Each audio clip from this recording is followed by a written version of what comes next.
C'est toi, Elior? Tu récoltais quoi aujourd'hui, mon poussin? Aujourd'hui est un jour de chance pour nous, regarde. J'ai cueilli dans le désert des anciens peut-être la dernière des roses d'Héliosis. Quoi? Attends, tu veux dire que tu as eu le privilège de cueillir la rose de l'utopie? Celle que d'aucuns cherchent en vain depuis toujours? Non, tu veux me faire marcher car tu sais que c'est mon anniversaire aujourd'hui et tu veux introduire un compliment en soulignant ta chance de vivre avec moi. Oh oui, bien sûr, c'était exactement ça ma puce, mais la chance a voulu nous récompenser tous les deux. Regarde. Incroyable!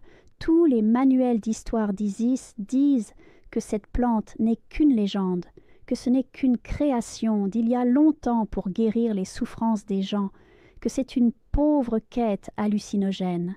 Tu es sûr de ce que tu dis? C'est bien une rose d'Héliosis comme dans les poésies? L'encyclopédie cachée d'Isis n'appelle pas cette plante un poème ou une légende, mais plutôt une plante médicinale extrêmement bénéfique à proscrire. Tu as encore piraté les bibliothèques d'Isis. Tu sais que c'est hautement interdit. Tu risques beaucoup. Tu as pensé à nos projets? Nos projets?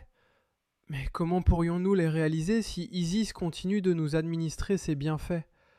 Si elle continue de nous imposer sa bienveillante déraison pour notre bien?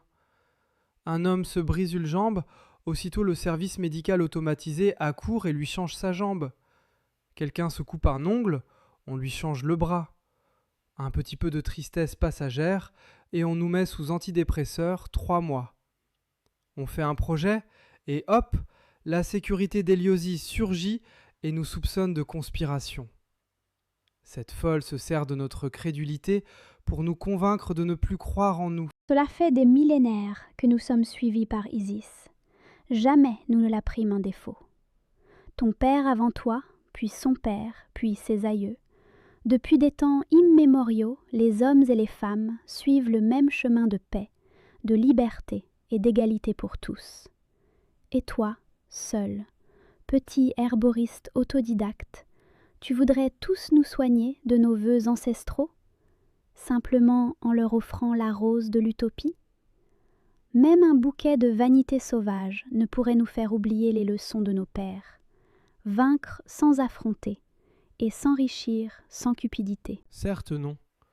Les vœux qu'ont fait nos pères après la Grande Guerre entre l'homme et l'homme artificiel, leur souhait de n'utiliser l'intelligence issue de nos ingénieries que comme exosquelette pour nous seconder dans le levage et l'appréhension de nos fardeaux écrasants pour vaincre la dictature de la vie face aux menaces de la mort et de l'usure? Certes non. Héliosis m'en garde. Mais quand je vois à quel point le poids de demain sur nos rêves passés est en train d'écraser notre quotidien au nom de la bienveillance d'Isis, je me rends compte que nous avons oublié notre mantra bien-aimé. À souffrir sans douleur, on vainc sans victoire. Je connais ta grande détermination et ton grand pouvoir de discernement. Mais as-tu pensé aux conséquences d'une telle transgression? Peux-tu deviner les réactions qu'aurait notre mémoire et notre justice?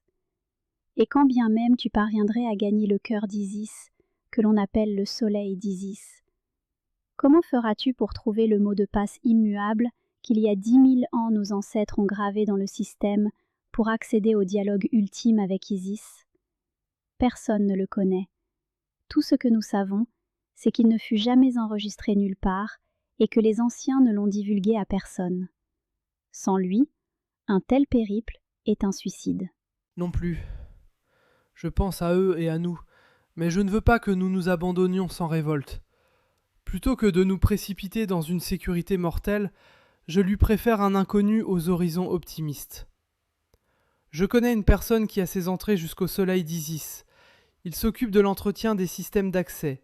Je vais lui parler, et si je parviens jusque-là, je reviendrai libre comme mon tout, pour vivre avec mon Hathor. Tu veux certainement parler de Maël, le fils d'Orion, celui qui perpétue une multitude de bonnes idées dangereuses propres à provoquer la colère d'Isis, qui alimentent par leur démence un flux raisonnable de fous justiciers. Oui, il y aura un flux bien trop raisonnable d'artisans de la justice, pour stopper la rigidité suicidaire et illégitime d'un pouvoir inhumain. Et comment comptes-tu lui signifier ta requête? C'est là que notre Rose de l'utopie va trouver un rôle.